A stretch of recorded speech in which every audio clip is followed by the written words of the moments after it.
வாக்குப்பதிவு நடந்துட்டு இருக்குது. முக்கியமானவங்களாம் வாக்குப்பதிவு இருக்காங்க. நீங்க ஓட்டு போட்டீங்களா? நான் ஓட்டு போட்டு வந்துட்டேன். முதல்வர், கட்சி தலைவர்கள் எல்லாருமே வந்து ஓட்டு போட்டிருக்கிறாங்க. அந்த செய்திகளை வந்து நம்ம பார்த்துட்டு இருக்கிறோம். அதே மாதிரி வாக்குப்பதிவும் வந்து விறுவிறுப்பா நடந்துட்டு இருக்குது. நான் இப்போ ஓட்டு போட்ட இடத்துல நான் மொபைல் கொண்டு போயிருந்தேன். அங்க இருந்த காவலர் என்ன சொல்லிட்டாருன்னா, மொபைல்லாம் வெளியில வச்சுட்டு போங்கன்னு சொல்லிட்டாரு. வச்சுட்டு போயிட்டேன். தேர்தல் ஆணையம் அது ஒரு கட்டுப்பாடாவே வச்சிருக்காங்க. நானு அது மாதிரி அந்த இருந்த ஆட்கள் எல்லாருமே மொபைல வச்சுட்டு உள்ள போய் ஓட்டு போட்டு வந்தோம். ஆனா நீங்க பாருங்க, ஒரு பக்கம் நம்மள மாதிரி சாதாரண ஆட்கள் ஓட்டு போட போகும்போது சட்டத்தை பின்பற்றி மொபைல் எல்லாம் வச்சுட்டு நம்ம போயிடுறோம்.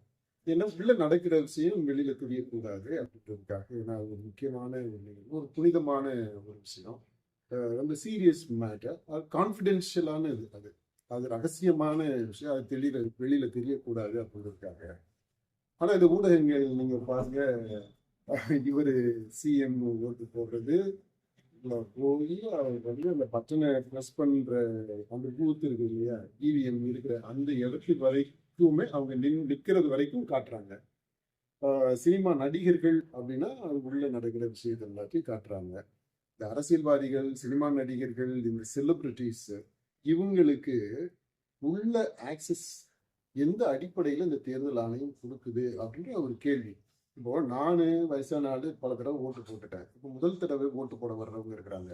அவங்களுக்கு எல்லாம் என்ன எப்படி ஆர்வம் இருக்கு? கண்டிப்பா அந்த ஆசை இருக்கு. உள்ள நம்ம அவங்க ஓட்டு போடுறத ஒரு ஒரு போட்டோவா ஒரு வீடியோவா எடுத்து வச்சுக்கணும் அப்படின்றது. அன்னைக்கு எல்லாமே அந்த ரீல்ஸ் மோகத்துலதான் இருக்கு. ரீல்ஸ் தான் நம்ம பார்ட் ஆஃப் லைஃப் ஆயிடுச்சு. மோகம் கூட கிடையாது. அதான் வாழ்க்கை. எல்லாத்தையுமே நம்ம வந்து ஒரு ரீல்ஸை எடுத்து போட்டுக்கிட்டு இருக்கோம். அப்படிப்பட்ட ஒரு சின்ன பசங்க மட்டும் இல்லை, எல்லாருமே அப்படி செய்யறோம். அதுல முக்கியமா இந்த ஃபர்ஸ்ட் ஓட்டர்ஸ் எல்லாம் முதல் தடவையா ஓட்டு போட போறாங்க அப்படின்னா ஒரு த்ரில்லிங்கான அனுபவம். அதை பதிவு செய்யணும் அப்படின்ற அந்த ஆர்வம் கண்டிப்பா இருக்கும். ஆனா இந்த தேர்தல் ஆணையத்தினுடைய கட்டுப்பாடுகள் என்ன ஆயிடுச்சு அப்படின்னா, அவன் கேமரா மட்டும் எடுத்துட்டு போக முடியாது. வெளியில அவன் ஃப்ரெண்டை அவன் நிறுத்தி வச்சுட்டு கூட சரி இதை எடுப்பா அப்படின்னா அதுக்கும் அனுமதி கிடையாது. அப்போ சாதாரணமான ஆட்கள், நீங்க நானு இல்ல இந்த முதல் தலைமுறை நம்ம பிள்ளைங்க இவங்க எல்லாருமே வாக்களிப்பத உள்ள நடக்கிறத ஒரு அந்த நினைவை பதிவு செய்து வைத்துக் கொள்வதற்கு உரிமை இல்லை, ஆக்சஸ் இல்லை. ஆனா அப்படி ஒரு கட்டுப்பாடை விதிக்கக்கூடிய இந்த தேர்தல் ஆணையம் என்ன அடிப்படையில இந்த செலிபிரிட்டிஸ் உள்ள போயிட்டு அவங்க வாக்குப்பதிவு பண்ண போறாங்க அப்படின்றது எல்லாருக்கும் இவ்வளவு முக்கியத்துவம் கொடுக்கணும். ஏன்னா ஓட்டுனா ஊடகங்களை தான் அதை பதிவு பண்ணுது. ஊடகங்களுக்கு அனுமதி வாங்கப்பட்ட ஊடகங்கள் மட்டும்தானே எடுக்கிறாங்க. அனுமதின்றதெல்லாம் விடுங்க. அதாவது உங்க ஓட்டு ஏன் ஓட்டு எல்லாத்துக்கும் மதிப்பு ஒண்ணுதான். அங்க ஓட்டு போட வர்றவங்க எல்லாருமே வாக்காளர்கள் என்ற அடிப்படையில தான் வர்றாங்க. ஓட்டு போறதுக்கு தான் வர்றாங்க. மினிஸ்டரா வர்றேன், கட்சி தலைவரா வர்றேன், சினிமா நடிகரா வர்றேன்றதெல்லாம் கிடையாது. அதெல்லாம் வெளியே தான். உள்ள போயிட்டா அப்படின்னா உள்ள ஒரு ஓட்டு மதிப்பு உள்ள ஒரு வாக்காளராக தான் நீ உள்ள போற. எவனா இருந்தாலும் சரி, யாரா இருந்தாலும் சரி. அப்போ அந்த வாக்குகள் எல்லாமே சம மதிப்பு உள்ளது. அப்படி இருக்கும்போது நீங்க சில பேரை எந்த அடிப்படையில செலிபிரிட்டிஸா நீங்க வந்து கொண்டு வந்து காட்டுறீங்க. உள்ள எதுக்கு அப்படி ஆக்சஸ் நீங்க கொடுக்குறீங்க? இப்ப நீங்க வந்து ஊடகத்துக்கு மேல பழகி போறீங்க. ஊடகம் செய்யுதுன்னா ஊடகத்துக்கு அந்த உரிமையை யார் கொடுத்தா? எந்த அடிப்படையில ஊடகம் சில பேரை கவர் பண்றது? உள்ள நடக்கிற விஷயத்த நான் சொல்றேன். அதாவது பூத்துக்குள்ள அதுக்குள்ள ஆக்சஸ் இந்த ஊடகம் எந்த அடிப்படையில சில பேரை கவர் பண்ணுது, பல பேரை கவர் பண்ண மாட்டேன்றாங்க. தலைவர்களா இருக்கிறாங்க, அவங்க ஓட்டு போறதை நான் பதிவு செய்யணும், என் ஊடகத்துல வெளியிடணும்னு நினைக்கிறது ஊடகத்தோட உரிமை தானே. செலிபிரிட்டிஸ் ஓட்டு போட வர்றாங்கன்ற பதிவு செய்யறது தடை செய்யப்பட்ட பகுதிக்குள்ள, அதாவது உங்களுக்கும் எனக்கும் பொதுமக்களுக்கும் தடை செய்யப்பட்ட ஒரு பகுதி இருக்கு இல்லையா, அதுக்கு உள்ள போய் கவர் பண்றதுக்கு இந்த ஊடகத்திற்கு யார் உரிமை கொடுக்கிறது? தேர்தல் ஆணையம் அனுமதி வழங்கி இல்ல தேர்தல் ஆணையம் அனுமதி வழங்கி இருக்கிறது. எதுக்கு வழங்கி இருக்கு? தடை செய்யப்பட்ட பகுதிக்குள்ள போய் ரெக்கார்ட் பண்றதுக்கா? அது அங்க என்ன நடக்குதுன்றதுக்கா? சரிங்க, அதே உரிமை எனக்கு இருக்கணுமா? இல்ல, ஊடகத்துக்கு உரிமை கொடுக்கறது எந்த அடிப்படையில ஊடகத்துக்கு உரிமை கொடுத்தாங்க? அதேதான் நான் கேட்கிறேன். நான் என்னுடைய கேமரா மேல வச்சுட்டு நான் எடுப்பேன். ஏன் கொடுக்காத யாருக்கும் ஒரு கொடுக்காது. தொலைக்காட்சி தேர்தல் ஆணையமே இங்க பாருங்க. 2 வாக்காளர் 2 கேமராமேன் செய்தியாளருக்கு அனுமதிக்கிறதை இல்ல கொடுக்கும். எதுக்கு நீங்க அப்படி அனுமதி கொடுக்குறீங்க? அவங்க யாருங்க? எதுக்கு அவங்க எந்த மக்களுடைய பிரதிநிதிகளா அவங்க வந்து நிக்கிறானுங்க? ஆனா எங்க பாருங்க, இல்ல இல்ல செய்திகள்ல தானே பார்க்க முடியும். தேர்தல் அப்படின்றது மக்களுக்கானது. மக்கள் இது வந்து ஜனநாயக திருவிழா அப்படின்னு இப்ப நம்ம சொல்றோம். இது வாக்களிப்பது, அந்த நினைவை போற்றுவது அப்படின்றது எல்லாருக்குமே அந்த உரிமை இருக்கு. இதுல நீங்க ஆஹ், ஊடகங்களுக்கு மட்டும் அந்த பிரிவிலேஜை நீங்க கொடுக்கறதுன்றது எந்த விதத்திலையும் எந்த சட்டத்தினுடைய அடிப்படையில நீங்க அதை செய்வீங்க? ரெண்டாவது, என்ன தார்மீக என்ன விதிமுறைகளுடைய அடிப்படையில இந்த ஊடகங்கள் சில பேரை தேர்ந்தெடுக்கிறாங்க, பல பேரை ஒமிட் பண்றாங்க. அடுத்து நீங்க சொல்ல வர்ற பாயிண்ட், சரி இந்த பெரிய ஆட்கள் செலிபிரிட்டிஸ் அவங்க எல்லாம் பாரு அவங்களே ஓட்டு போடுறாங்க அப்படின்ற செய்தியை நீங்க சொல்லணும் அப்படின்னா அவங்க வந்து மற்ற மக்களோடு சேர்ந்து வரிசையில் நிக்கிறத நீங்க காட்டுங்க. அதையும் தானே காமிக்கிறாங்க. அதை காட்டுங்க. அது அந்த அளவுக்கு போதும். பாருங்க, மக்களோடு மக்களா ஒரு தலைவர் நிக்கிறாரு, மக்களோடு மக்களா ஒரு பெரிய செலிபிரிட்டி நிக்கிறாரு அப்படின்னு நீங்க சொல்ல வர்றீங்க அப்படின்னா அதுக்கு ஏதோ ஒரு மதிப்பு இருக்கு. பாக்குறவங்க பாடுறாங்க.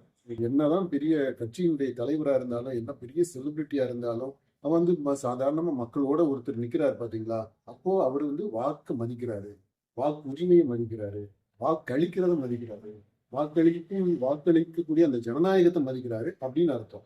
ஆனா நீங்க செய்யறது, எனக்கு மறுக்கப்பட்ட ஒரு பகுதியில இன்னொருத்தரை கொண்டு போய் அவர் இருக்கிறது நீங்க காட்டுறீங்க. இந்த வேறுபாடு புரியுதுங்களா? அதைத்தான் சொல்றேன். அந்த ஒரு பவுண்டரின்னு ஒண்ணு இருக்கு.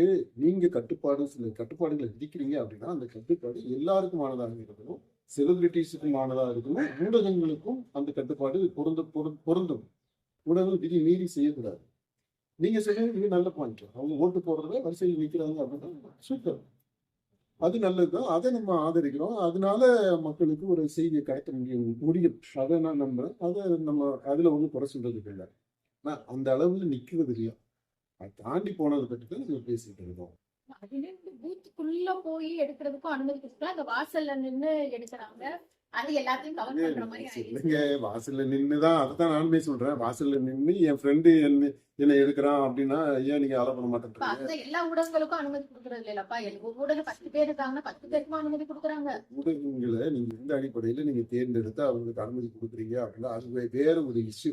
இல்ல, ஒரு தொலைக்காட்சி குறிப்பிட்ட அளவு இல்ல, limit. தொலைக்காட்சி, பத்திரிகை, அது எல்லாத்துக்குமே நீங்க வந்து கொடுக்கறது. அதுலயே நிறைய பாரபட்சங்கள் இருக்கு. அதுக்குள்ள பெரிய அரசியல் இருக்கு. அந்த அரசியலுக்குள்ள இப்ப நம்ம போகல. என்ன சொல்றோம், நீங்க பத்திரிகையாளர்கள் கவர் பண்றாங்கன்னா கவர் பண்ணட்டும், எல்லாரும் ஓட்டு போட வர்றாங்கன்னு நீங்க சொல்றீங்க. ஆனா இந்த செலிபிரிட்டிஸ் ஓட்டு போடுறத நீங்க எப்படின்னா, இந்த சில நடிகர்கள், சில ஆட்கள் வந்து காலையில எந்திரிச்சதுல இருந்து நைட்டு முடிகிறது வரைக்கும் அப்படியே கேமரா வச்சுட்டு ஃபாலோ பண்ணிட்டு இருக்காரு இல்லையா, இந்த மாதிரி எல்லாம் பண்ணக்கூடாது. இதுல ஆஹ், எல்லாரையும் போல அவங்களையும் நீங்க கவரேஜ் கொடுக்குறீங்க அப்படின்னா அது நல்ல விஷயம், அதை செய்யணும். அப்படிப்பட்ட விஷயத்தை தான் இந்த ஊடகங்கள் செய்யணும். ஆனா இதுல என்னன்னா, நீங்க சொல்றது மாதிரி இந்த ஊடகங்கள் ஏன் இப்படி பண்றாங்க அப்படின்னா, போட்டி போட்டுக்கிட்டு அவங்களுக்கு டிஆர்பி ரேட்டிங்காக பண்ண பண்ண வேண்டியிருக்கு. வேண்டியது இன்னொருத்தவங்க இருக்கு. பண்ணிட்டாங்க அப்படின்னா என் மேல இப்ப ஒரு இடத்துக்கு 2 தொலைக்காட்சி இல்ல 3 தொலைக்காட்சி சேர்ந்தவங்க போயிருக்காங்க. ஒருத்தவனுக்கு விஷுவல் கிடைச்சிருச்சு, எனக்கு கிடைக்கலன்னா ஆபீஸ்ல நான் திட்டு ஆமா. வாங்கணும், அவங்களுக்கு பதில் சொல்லணும் அப்படிங்கிற ஒரு நிலைமைக்கும் ஆளாகிறப்போ தள்ளும் ஏதாச்சும் ஒண்ணு பண்ணி நான் என்னை நிரூபிக்கணும்ல. ஆமா, அது அவங்களுடைய பிரச்சனை. ஆனா அது வந்து ஊடகங்கள் ஏதாவது ஒரு கொள்கை அடிப்படையில அந்த செல்ஃப் ரெகுலேஷனா இருக்கணும். அல்லது அந்த ஊடகங்கள் அவங்கள எல்லாத்தையும் முறைப்படுத்திக்கிறதுக்கு ஒரு அமைப்பு ஏதாவது ஒண்ணு இருக்கணும். சில கைட்லைன்ஸை ஃபாலோ பண்ணணும். அது எனக்கு தெரிஞ்சு இப்ப தமிழ்நாட்டில் இருக்கக்கூடிய இந்த ஊடகங்களுடைய செயல்பாடுகள் எல்லாம் பார்க்கும்போது நம்ம ஏற்கனவே இதை பத்தி பேசியிருக்கிறோம். அவங்களுடைய செயல்பாடுகள் ஒரு எல்லை மீறி போறது மாதிரி தான் இருக்கு. அவங்களுக்குள்ள ஒரு ஒழுங்கு இல்லை, ஒழுங்கீனமா இருக்கு. இதுல இப்ப விஜய் இதவே இருக்குங்களா, உதாரணத்துக்கு இப்ப விஜய் ஒரு இடத்துக்கு போறாரு அப்படின்னா விஜயுடைய ரசிகர்களால ஏற்படக்கூடிய அந்த தொந்தரவுகளை விட கூச்சல் குழப்பமான ஒரு சூழல் இருக்கு பாத்தீங்களா, அது விஜய் ரசிகர்களால வருது அப்படிங்கிறத விட முதல்ல யாரால வருது தெரியுமா? இந்த மீடியா கூட்டத்தாலதான் வருது. இந்த கேமரா வச்சுக்கிட்டு போட்டுக்கிட்டு அந்த விஷுவலுக்காக அவர் எப்படி கவர் பண்ணணுன்றதுக்காக இவங்க போய் பெரிய அடிதடியே நடக்குது. ஒரு பெரிய ஏதோ ஒரு அந்த பிரச்சனைகளுடைய மூல ஆதாரமா இந்த ஊடகங்களுடைய செயல்பாடு தான் இருக்கு. அப்ப அந்த மாதிரி, அதாவது இதுல என்ன அப்புறம் அந்த அடிதடியில கூச்சல் குழப்பத்துல அவங்க பயன்படுத்தக்கூடிய வார்த்தைகள், கத்துறது, சொல்றது, ஏ வாடா அங்க வாடா அப்படின்ட்டு சாதாரண ஒரு சண்டையில எப்படி வார்த்தைகள் பயன்படுத்தப்படுமோ அப்படிதான் வார்த்தைகள் பயன்படுத்துவாங்க. கூச்சல் குழப்பம் ஒரு பெரிய ஒரு அடிக்கடி நடக்கிற சூழ்நிலையில எப்படி இருக்குமோ அதே தான் அங்க நடக்குது. ஆனா எல்லாமே ஊடகக்காரர்கள் 4வது தூண் அவங்க அப்படின்றீங்க. இதுல அந்த ஊடகங்களுக்கு ஒரு பெரிய சேலஞ்ச் தான் இது. டிஆர்பிக்காக பண்றீங்க, அதாவது பணம் வரணும் அப்படின்றதுக்காக பண்றீங்க. பல சமயங்கள்ல பணத்தை வாங்கிக்கிட்டு பண்றோம். அதான் பணத்தை வாங்கிட்டு பணத்துக்காக பண்றது, இல்ல பணம் வரணும் அப்படின்றதுக்காக பண்றது. அதுதான் ஊடகங்களுடைய செயல்பாடு இருக்குதுன்ட்டு சாதாரண மக்களுக்குமே அந்த செய்தி போய் சேர்ந்துருக்கு. இப்போ இந்த டயத்துல தான் ஊடகங்கள் அவங்களுடைய கிரெடிபிலிட்டியை நிலைநாட்ட வேண்டிய பெரிய சேலஞ்ச் இருக்கு இன்னைக்கு. எப்படிப்பட்ட செய்திய, அதாவது ஊடகங்களை பற்றி என்ன மாதிரியான இமேஜ்ல இந்த ஊடகவியலாளர்கள் இருக்காங்க இல்லையா, அந்த ரிப்போர்ட்டர்ஸ் களத்துல, அந்த களத்தில் இருக்கக்கூடிய இந்த ஊடகக்காரர்கள் ஊடகத்தை பற்றி என்ன மாதிரியான இமேஜ் கொண்டு போறாங்க அப்படின்றது ரொம்ப முக்கியம். ஏன்னா இன்னைக்கு கேமரான்றது நியூஸ் கலெக்ட் பண்ண போற டிவி சேனலுக்கு மட்டும் இல்ல, கேமரா ஒவ்வொருத்தட்ட கையிலயுமே இருக்கு. ஒவ்வொருத்தருமே நீங்க கேமராமேன், ஒவ்வொருத்தருமே ஜேர்னலிஸ்ட். நீங்க எடுத்துக்கிட்டீங்கன்னா அந்த கரூர் மாதிரியான நிகழ்வு எடுத்துக்கோங்க. அதுல இந்த அபிஷியலா அவங்க டிவிக்கு ரெக்கார்ட் பண்ணி கொடுத்த ஃபுட்டேஜஸ், அதை எல்லாத்தையும் விட எந்த ஃபுட்டேஜுக்கு செய்தி வேல்யூ, நியூஸ் வேல்யூ அதிகமாக இருந்துச்சு அப்படின்னு பார்த்தீங்கன்னா, அங்கங்கிருந்து தனிப்பட்ட நபர்கள் அவங்களுடைய கேமராவை எடுத்து அதை வெளியிட்டாங்க பார்த்தீங்களா, அதுல இருந்து தான் தகவல் அதிகமாக, நியூஸ் வேல்யூவே அதுல தான் இருக்கு, இன்ஃபர்மேஷன் அதுல தான் இருக்கு. அதே மாதிரி தான் நீங்க எந்த நிகழ்வை எடுத்துக்கணும். ஆக்சிடென்ட் நடக்குது அப்படின்னா அந்த ஆக்சிடென்ட்டை பத்தி பைஸ்டாண்டர்ஸ் அவங்க எடுத்துக்கக்கூடிய அதனால இந்த நியூஸ் சேனல்ஸ் எல்லாம் இருக்கீங்களே, நீங்க உங்களுக்கு மாதிரி நீங்க இந்த நியூஸ் வேல்யூ அப்படின்றதவே ரீகன்சிடர் பண்ணணும். அது எல்லாத்தையுமே மாற்றணும். அது அந்த டெஃபினிஷனே மாறி போயிடுச்சு. இந்த செய்தி நிறுவனம் அப்படின்றது, அந்த நிறுவனம்ன்றதே உடஞ்சு போயிடுச்சு. அதற்கான தேவைன்றதே செதஞ்சு போயிடுச்சு, மாறிடுச்சு. இப்ப ஏன்னா எல்லாருமே நியூஸ் சோர்சஸ். நடக்கக்கூடிய எந்த நிகழ்வா எடுத்துக்கிட்டீங்கன்னாலும் அது ஒவ்வொன்றுமே செய்தி மூலம். அடுத்து கேமரா, மொபைல் கேமரா வச்சிருக்கிறவங்க, ஸ்மார்ட் போன் வச்சிருக்கிற ஒவ்வொருத்தருமே செய்தியாளர். அப்படி அந்த மாதிரியான ஒரு நிலவரம் இருக்கு. அது நமக்கு எல்லாருக்குமே தெரியுது. அதனாலதான் இந்த ஊடகங்கள் அவங்களுடைய செயல்பாடுகளை ஓவரெல்லாம் நியாயப்படுத்திட முடியாது. அதுக்கு இந்த தேர்தல் ஆணையம் அதுக்கு அந்த மாதிரி இடம் கொடுத்துருக்குது அப்படின்னா, எந்த சட்டத்தினுடைய அடிப்படையில இந்த இடம் கொடுக்குது, அப்படி ஒரு சட்டம் உண்மையில இருக்குதுன்னா அந்த சட்டத்தை மறுபரிசீலனை கண்டிப்பா செய்யணும். அந்த நிலையில தான் இருக்கு.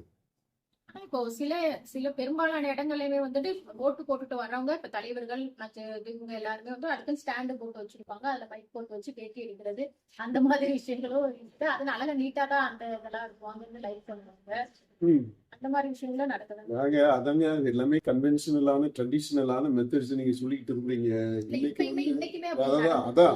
அதான் சொல்றேன். அவங்க எல்லாருமே இன்னைக்கு இருக்கக்கூடிய நடைமுறை ஊடகத்தினுடைய நிலை என்ன அப்படின்றத கணக்கில் எடுத்துக்கிட்டாங்கன்னா அந்த மாதிரியான செட்டப் தேவையே கிடையாது. ஓகே, இப்ப அந்த செட்டப்பை வச்சுட்டு பேசுறாங்க இல்ல, அதுலயுமே பிரச்சனை இருக்கு. இப்போ நான் இன்னைக்கு நடந்ததே எடுத்துக்கோங்க.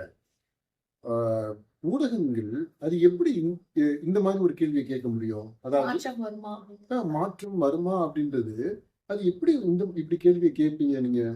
வாக்குப்பதிவு நடந்துகிட்டு இருக்கு, இது மாற்றம் வருமா வராதா அப்படின்ட்டு இதெல்லாமே பயஸ்ட் கொஸ்டின்ஸ். இதுக்கு என்ன பதில நீங்க எதிர்பார்க்கிறீங்க? அப்ப நீங்க என்ன ஸ்டாண்ட் எடுத்துட்டு இந்த கேள்வியை கேட்கறீங்க? யாரு சார்பா கேட்கறீங்க? மக்களுடைய சார்பா நீங்க கேட்கறீங்க அப்படின்னா மக்கள் ஓட்டு போடணும் அப்படின்னு தானே நீங்க சொல்ல முடியும். தேர்தல்னாலே மாற்றம் வருமா? இல்லைங்க, மாற்றம் வருமா வராதா அப்படின்னு கேட்டீங்கனாலே நீங்க இருக்கிற ஆட்சிக்கு எதிரான ஒரு நிலைப்பாடை எடுத்துட்டு கேட்கறீங்கன்னு தானே அர்த்தம். இப்போ இருக்கக்கூடிய ஆட்சி சரியான ஆட்சி இல்லை அப்படின்ற ஒரு முன்முடிவோட கேட்கக்கூடிய கேள்வி அது. அது நம்ம இப்ப நடக்கிற ஆட்சி நல்ல ஆட்சி கெட்ட ஆட்சிங்கெல்லாம் நம்ம அந்த விவாதத்துக்குள்ள போகல. ஆனா இப்படி ஊடகத்திலிருந்து இப்படி ஒரு கேள்வி வர்றதை நம்ம கேள்விக்கு உள்ளாகிறோம். இந்த கேள்வி சரியான கேள்வி கிடையாது, முன்முடிவோட எடுக்கப்பட்ட கேள்வி, கேட்கப்படுகின்ற கேள்வி. அது இன்றைக்கு இந்த கேள்வி ரொம்ப தப்பான அதுக்கு கேள்வி. ஆக்ஷனும் இருக்கு, ரியாக்ஷனும் வந்துருச்சு. அவர்ட்ட போயிட்டு இப்போ அஜித்ட்ட தான் அந்த கேள்வியே கேட்கறாங்க. மாற்றம் அஜித் இல்ல, நெறைய பேர்ட்ட கேட்கறாங்க. அஜித் வந்து நோ நீடுங்கிறத சொல்றாரு. அவர் வந்து பேட்டி வேண்டாம் அப்படிங்கிறதுக்காக சொன்னாரு அப்படிங்கிற மாதிரி அவருடைய மேலாளர் வந்து சொல்லியிருக்கிற மறுப்பு தெரிவிச்சுக்கிறாரு. அதே கேள்வியை அஜித் இது மாதிரி சொல்லியிருக்கிறாரு நோ நீடுன்னு அப்படின்னு ஸ்டாலின்ட்ட கேட்கறாங்க. நல்லது தானே அப்படின்ட்டு ஸ்டாலின் சொல்றாரு. அப்போ இதுவுமே ஒரு விதமான பிரச்சாரம் ஆயிருது இல்ல. ஆமா, அதான் இந்த பிரச்சாரம் தான். இதுக்கு இந்த ஊடகங்கள் முதல்ல இந்த கேள்வி கேட்ட இந்த ஊடகத்தின் மீது தேர்தல் ஆணையம் கண்டிப்பா நடவடிக்கை எடுக்கணும். இது ஏன்னா ஒரு முற்சாய்வான ஒரு ப்ரிஜுடிஸ்ட் பயஸ்ட் கொஸ்டின். அந்த கேள்வி கேட்டது தப்பு. இதை பற்றி தேர்தல் ஆணையம் ஒரு விளக்கம் கண்டிப்பா கொடுத்தா ஆகணும். ரெண்டாவது, இப்போ விஜய், அஜித், முதல்வர் இவங்க எல்லாம் பேசினது அவங்கள்ட்டையுமே போயிட்டு இந்த கேள்வியினுடைய தொடர்ச்சியா போய் கேட்டதுன்றது தப்பு. அந்த கேள்வி அவங்க கேட்ட கேள்விக்கு அவங்க பதில் சொல்லியிருக்கிறாங்க. இதை என்ன பண்ணிருக்கலாம், அவங்க இக்னோர் பண்ணிருக்கலாமா என்னன்னு தெரியல. ஆனா அந்த ஊடகங்கள் செய்யறத கண்டிப்பா கண்டிக்கத்தக்க அது இந்த கேள்வியை அவங்க தவிர்த்திருக்கணும் கண்டிப்பா. ஆனா சில பேர் இந்த கேள்வியை கேட்டதுக்கு நாசுக்கான பதில் தான் சொல்லிட்டு இருக்காங்க. அதை பத்தி நான் சொல்ல விரும்பலங்கிறதும் சொல்லியிருக்கிறாங்க. இப்ப ஓட்டு போடுங்க, இன்னைக்கு தேவை அதுதான், ஜனநாயக கடமை நிறைவேற்றுங்க அப்படிங்கிறதும் அவங்களுடைய பதிலா. பொதுவாவே எல்லாத்தையுமே இந்த கேள்வியை கேட்கறாங்க. இல்ல, அதுதான் சொல்றேன். இந்த கேள்வியை கேட்கறது யாருக்காக கேட்கிறாங்க, யார்கிட்ட பணம் வாங்கிட்டு கேட்கிறாங்க அப்படின்னு அந்த மாதிரி எல்லாம் கேள்வி கேட்க முடியும். ஏன்னா ஜனங்கள் இப்ப கேட்டுட்டு தான் இருக்காங்க. ஏன்னா இப்ப பணத்தை ஒரு குறிப்பிட்ட கட்சியிட்ட பணத்தை வாங்கிட்டு இவங்க வந்து இந்த கேள்வியை கேட்கிறாங்க, அல்லது ஒரு கட்சிக்கு எதிரான ஒரு நிலைப்பாடை எடுத்துக்கிட்டு அந்த சேனல்ல அப்படி ஒரு நிலைப்பாடை எடுத்துருக்கிறாங்க, அதனால இந்த மாதிரி கேள்வி கேட்கிறாங்க. இது வந்து மறைமுகமா ஒரு பெரிய ஒரு பிரச்சாரத்தை பண்ணக்கூடியதாக இருக்கு. அது தேர்தல் வாக்குப்பதிவு நடந்துட்டு இருக்கக்கூடிய சூழ்நிலையில இப்படி ஒரு கேள்வியை கேட்கறதுன்றது வந்து ஒருத்தருக்கு சார்பாக இன்னொருத்தருக்கு எதிராக செய்யக்கூடிய பிரச்சாரம்.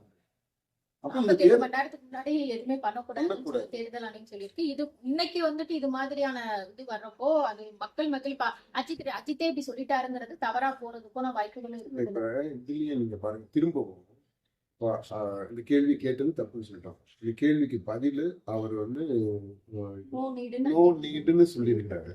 இப்ப நோ நீடுன்னு சொன்னதுக்கு ரெண்டு இன்டர்பிரிட்டேஷன். ஒண்ணு, அபிஷியலா அஜித்துடைய மேனேஜர் நோ நீடுன்னு சொன்னது இந்த கேள்வி கேட்க வேண்டாம், இந்த கேள்வி அதான் பேட்டி வேண்டாம் அப்படின்றதுக்காக சொல்றாருன்றாங்க. அப்படின்னா என்ன அர்த்தம்? அப்போ அஜித் இந்த நோ நீட் அப்படின்னு சொன்னது ஆட்சி மாற்றம் வேண்டாம் அப்படின்னு புரிஞ்சுக்கிட்டது தப்புன்னு சொல்றாங்களா? என்ன சொல்ல வர்றான் அந்த மேனேஜர்? என்ன சொல்றான்? அது ரொம்ப முக்கியமான பாயிண்ட்டுங்க. அப்போ இது திரும்பவுமே அஜித் திரும்ப ஒரு அரசியல் பண்றான் இங்க. இதுதான் ரொம்ப தப்பானது, இன்னைக்கு நடக்கக்கூடாது, ஆனா நடந்துகிட்டு இருக்கு. அது ஒரு கருத்தோட நான் சொல்லல, அது தவறா சொல்றேன். இல்ல தவறா இல்ல, அதுதான் இக்னோர் பண்ணிருந்திருக்கணும். உண்மையிலே ஒரு வந்து இந்த பேட்டியிலயோ வீட்டிலயோ ஆரம்பிக்காதவர் அப்படின்னா இந்த நோ நீடுன்னு சொன்னாரு, அது தப்பா புரிஞ்சுக்கிட்டாங்க அப்படின்னா இன்னைக்கு அந்த விளக்கத்தை சொல்லியிருக்க தேவை. இன்னைக்கு அந்த விளக்கம் சொல்றதுனாலே என்ன ஆயிடுச்சு அப்படின்னா, இப்போ முதலமைச்சர் புரிஞ்சுக்கிட்டது தப்பு, ஸ்டாலின் புரிஞ்சுக்கிட்டது தப்பு. அப்போ இவர் என்ன சொல்ல வர்றாரு? ஆட்சி மாற்றம் வேண்டும்னு சொல்றாரு. அப்படித்தானே அர்த்தம்? அது அவர் புரிஞ்சுக்கிட்டது தப்பு அப்படின்னா அப்ப அதுக்கு ஆப்போசிட்டான நிலைப்பாடு தான் இவருடைய நிலைப்பாடா இருக்குன்னு தானே அர்த்தம். அது எப்படி நீங்க ஏற்றுக்கிட்டீங்க? அது எப்படி இன்னைக்கு சொல்ல முடியும்? இல்ல, புரிதல் இருக்கிறவங்க பேட்டி வேண்டாம்னு சொல்லி தான் சொல்றாரு அப்படிங்கிறது நிறைய பேருக்கு புரியுற மாதிரி தான் கேள்வி. அந்த கேள்விக்கு இவர் சொன்ன பதிலுமே முட்டாள்தனமான பதில். ஏன்னா அவ்வளவு தூரம், அதாவது எப்படி வேணாலும் புரிஞ்சுக்கலாம் அப்படின்றது மாதிரியான பதில் அவர் சொல்லி இருக்காரு. ஏன் இவர் வந்து பேட்டி வேண்டாம்னு சொல்றதுல அவருக்கு என்ன வாயில என்ன இதான் பேட்டி இப்ப வேண்டாங்க அப்படின்னு சொல்லியிருக்க முடியாதா? அவருக்கு அப்படி சொல்லியிருக்கலாம்ல. அதான் வேணும்னே இவங்க வந்து இப்ப ஒரு பதில சொல்றாரு. அவரு சொல்லிட்டு அப்படியே மூடிட்டு பேசாம போயிருந்திருக்கு. அதை விட்டுட்டு அதுக்கப்புறம் திரும்ப அதுக்கு ஒரு வியாக்கியானமா பதில ஒண்ணு சொல்றான் அப்படின்னா என்ன அர்த்தம்? அப்ப இதுக்கு இடையில இங்க இன்னொரு போய் இந்த ஊடக முட்டா பசங்க அவங்க போயிட்டு அங்க போய் இன்னும் கொஞ்சம் ஸ்டாலின் போய் அதை கேட்கிறாங்க. அவர்கிட்ட போய் கேட்டது கேட்டாக்க அவரு அதை ஒரு வாய்ப்பா பயன்படுத்திக்கிட்டு அவருக்கு சாதகமா ஒரு பிரச்சாரத்தை பண்றாரு. இப்ப இவங்க அது அந்த பிரச்சாரம் ஐயோ நமக்கு பேர் கெட்டு போயிட போதோ என்னவோ அப்படின்னு நினைச்சிட்டு இவங்க வந்து நம்ம அதிமுகவுக்குள்ள ஓட்டு போட்டோம் திமுக இந்த நம்ம வந்து விஜய் தாந்திகா என்ன விஜய்க்கு எதிரா பிரச்சாரம் மாதிரி ஆகி போயிடுச்சு, நம்ம எல்லாம் ஒரே நடிகர்கள் குலமாச்சு அப்படி என்ன இளவுகளோ இதெல்லாம் இந்த மாதிரி நம்ம பேசுறதே கூட முறையான செயலா கூட எனக்கு படலை. இருந்தாலும் இந்த சூழ்நிலையில இந்த மாதிரி பேசக்கூடிய அளவிற்கு இடம் கொடுத்துட்டு இந்த ஊடகத்தினுடைய அந்த கேள்வி அமைஞ்சிருச்சு. அதுக்கு இவங்க கொடுக்கக்கூடிய விளக்கங்கள் இந்த மாதிரி இருக்கு. இன்றைக்கு இந்த விஷயம் துரதிருஷ்டவசமானது. இது நடந்திருக்கவே கூடாது. இதற்கு முழுமுதற் காரணமாக இருக்கக்கூடியது ஊடகங்கள். அவங்க கொஞ்சம் கூட யோசனை இல்லாம கேட்கக்கூடிய அந்த கேள்விகள், அறவேக்காட்டுத்தனமான இந்த கேள்வி. அந்த கேள்வியை ஒரு தடவை கேட்டமே அதோட விட்டுட்டு போய் தொலையாம திரும்ப போய் அது இன்னொருத்தட்ட அதே கேள்வியை கேட்கும்போது அதுக்கு ஒரு அரசியல் ரீதியான பதில், அந்த பதில் பிரச்சனை ஆயிடக்கூடாதே அப்படின்ட்டு அதுக்கு ஒரு அபிஷியல் விளக்கமாக இங்க இருந்து இன்னொரு ஸ்டேட்மெண்ட், இதெல்லாம் இன்னைக்கு அனாவசியமான ஒரு செயல். இதை கண்டிப்பா அந்த ஊடகத்தை தேர்தல் ஆணையம் ஆக்ஷன் எடுக்கவே செய்யணும், கண்டிப்பா எடுக்கணும். இன்னொரு விஷயம் பாத்தீங்கன்னா, இப்ப நிறைய பேர் ஓட்டு போட்டு வந்துட்டு இப்ப நீங்க சொன்னீங்க என்னோட வாக்கு அளிக்கிறது என்னுடைய கடமை அப்படின்னு சொல்லிட்டு அது வந்து யாருக்கும் தெரியக்கூடாது பண்றது இல்ல. ஆனா ஓட்டு போட்டுட்டு வந்துட்டு இவங்களுக்கு ஓட்டு போட்டோம், குடும்பத்தோட ஓட்டு போட்டோம் அப்படின்னு சமூக வலைத்தளங்கள்ல ஓப்பனாவே வெளியிடுறாங்க. அது முக்கிய தலைவர்கள் பொறுப்புணர்வோட இருக்கக்கூடியவங்க கூட அந்த மாதிரி வெளியிடுறாங்க. அதாவது இந்த தேர்தல் ஆணையம் ஒரு சட்டம்னு ஒண்ணு, அதாவது ஒரு நடைமுறை தேர்தல் நல்லபடியா நடக்கணுன்றதுக்கு சில வழிமுறைகளை, சில ஒழுங்கு நடவடிக்கைகளை எடுத்திருக்கிறாங்க. அதுல இந்த 48 மணி நேரம் பிரச்சாரம் இல்லாம இருக்கணும் அப்படின்றது. இந்த தேர்தல் முடிகிறது வரைக்கும், வாக்குப்பதிவு முடிகிறது வரைக்கும் 48 மணி நேரம். இது வந்து ஒரு நல்ல எண்ணத்தோட நடைமுறைப்படுத்தப்படக்கூடிய ஒரு சட்டம் தான், ஒரு கண்டிஷன், ஒரு வழிமுறை. இதை வந்து சரியான முறையில புரிஞ்சுக்கிட்டோம் அப்படின்னா அதை கடைபிடிக்கணும். அந்த கடைபிடிக்கிற பொறுப்பு எல்லாருக்குமே இருக்கு. அரசியல் கட்சிகள், அரசியல் தலைவர்கள், செலிபிரிட்டிஸ், சாதாரண வாக்காளர்கள் எல்லாருக்குமே இருக்கு. இதை நம்ம ஏத்துக்கணும். ஆனா இன்னைக்கு என்ன ஆயிடுச்சு அப்படின்னா, இந்த சமூக வலைத்தளங்கள் பெருகிடுச்சா, எல்லாரு கையிலையும் மொபைல் வந்துடுச்சா, எல்லாருமே செய்தியாளர்களா ஆயிட்டோமா, எல்லாருமே செலிபிரிட்டிஸ் ஆகணும் அப்படின்ற அந்த ஒரு ஆர்வம் எல்லாருக்குள்ளேயுமே இருக்காங்க. அதனாலேயே என்ன ஆயிடுது அப்படின்னா, இந்த ஓட்டு போட போறேன் அப்படின்னு சொல்றதுல ஒரு ரீல்ஸ் போடுறான், அடுத்து ஓட்டு போட்டுட்டு வந்த உடனே நான் ஓட்டு போட்டுட்டேன்றதுல ஒரு ரீல்ஸ், அடுத்து இன்னாருக்கு நான் ஓட்டு போட்டேன் அப்படின்ட்டு சொல்றது. இன்னும் கூட அந்த கட்சி தொண்டர்கள் மத்தியில அவங்களுடைய ஆதரவு பெறுறதுக்கு, லைக்ஸ் வாங்குறதுக்கு அது ஒரு முக்கியமான இதா போயிடும். இப்போ அதனால இன்னாருக்கு ஓட்டு போட்டேன் அப்படின்னு சொல்றது கட்சிக்கு பிரச்சாரமாக மட்டும் இல்லை. அது இந்த மாதிரி ஓட்டு போட்டேன் அப்படின்னு சொல்றதே இருக்குன்னா அந்த கட்சி சேர்ந்து அதற்கு ஆதரவாக இருக்கக்கூடிய அந்த நபர்களுடைய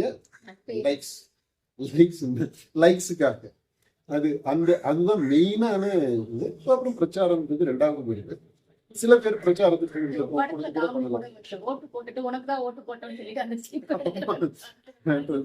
இவங்களுக்கு அந்த அந்த அந்த இருக்கு. இப்போ உண்மை சில பேர் நான் நினைக்கிறேன் எங்க கட்சிக்காக புதிதாக வந்தவர்கள், அந்த புதிய வாக்காளர்கள், அவங்க எல்லாரும் ஒரு எக்ஸைட்மெண்ட்ல இந்த நான் பாரு இந்த கட்சிக்கு ஓட்டு போட்டுட்டேன் அப்படின்ட்டு அவங்க வெளிப்படையா தெரிவிக்கிறாங்க. இப்போ அதெல்லாமே விதி மீறல் தான். அந்த இன்னல் நம்ம அந்த விதி மீறல் நிறைய இருக்குது அப்படின்னா, அது நீங்க ஒரு விதின்னு ஒண்ணு சொல்றீங்க, ஒரு ரூல் ஒண்ணு இருக்கு. அந்த ரூலுக்கு எந்த ரூலை எடுத்துக்கிட்டீங்கன்னா அது சில விதி விலக்குகள் இருக்கும். Any rule will have exceptions. அதுல இருந்து மீறல் இருக்கும், விதி மீறல். சப்போஸ் நீங்க ஒரு ரூல் ஒண்ணு சொல்லி இருக்கிறீங்க, இந்த ரூலுக்கு மீறக்கூடியது அதை கடைபிடிக்கிறவங்களை விட அதிகமாக இருக்குன்னு வச்சுக்கோங்க. அப்போ ரூலில் ஏதோ ஒரு பிரச்சனை இருக்குதுன்னு பெரும்பாலானவர்களால் கடைபிடிக்க முடியாத ஒரு ரூல் இருக்குது. அந்த ரூலில் ஏதோ ஒரு பொருத்தமற்றதாக இருக்கணும், அர்த்தம் நிறைந்ததாக இருக்கணும், காலாவதியானதாக இருக்கணும், அல்லது தேவையற்றதாக இருக்கும் இல்லையா? அப்போ அந்த ரூலை வந்து மறுபரிசீலனை செய்யும். வந்து அந்த கலக்கி விட்டுட்டு புதுசா வேற ரூலை கொண்டு வாங்க, அல்லது அந்த ரூல்ல மாற்றங்களை கொண்டு வாங்க. இன்னைக்கு இந்த தேர்தல் ஆணையம் இப்ப சொல்லி இருக்கக்கூடிய அந்த இது இருக்கு இல்லையா, நம்ம ஓட்டு போட்டது வந்து பெரிய ரகசியம், அது வந்து வெளியில சொல்லக்கூடாது, அப்படி இந்த பிரச்சாரம் பண்ணக்கூடாது அப்படின்றது, இது எல்லாத்தையுமே மீள்பார்வை செய்யணும்னு நினைக்கிறேன், மறுபரிசீலனை செய்யணும். ஏன்னா இது எல்லாமே அர்த்தம் இல்லாததா போயிடுச்சு இன்னைக்கு சூழ்நிலையில.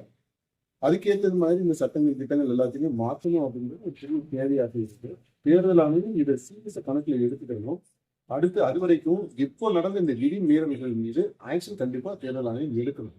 அது இப்போ உடனடியாக நான் நினைக்கிறேன், இப்போ இது வரைக்கும் நடந்த விதிமீறல்கள் எல்லாத்தையும் கணக்குல எடுத்துக்கிட்டு ஒரு பிரஸ் ஸ்டேட்மெண்ட்டே கூட ஒண்ணு கொடுக்கலாம், மக்களுக்கு அறிவிக்கலாம்.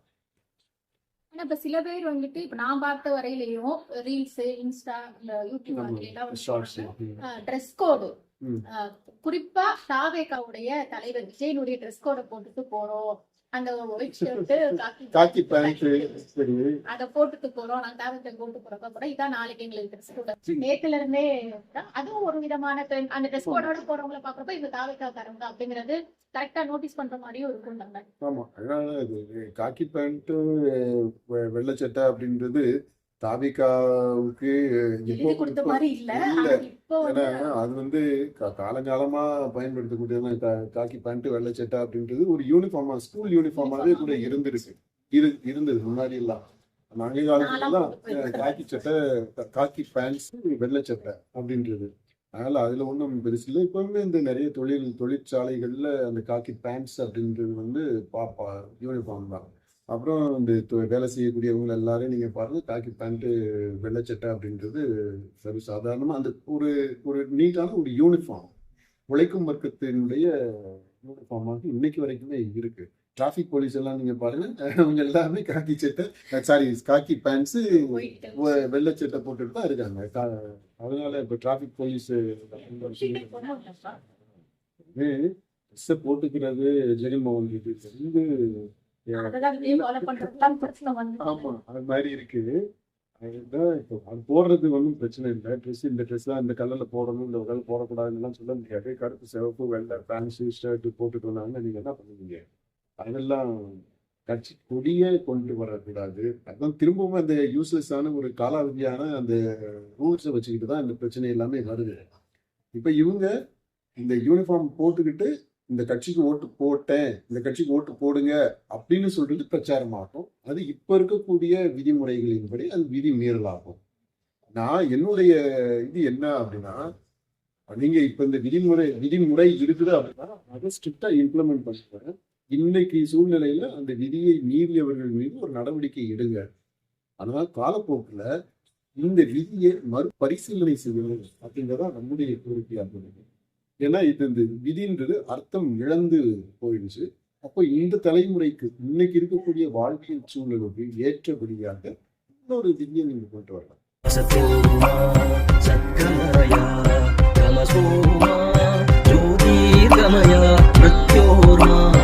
அமிர்தம்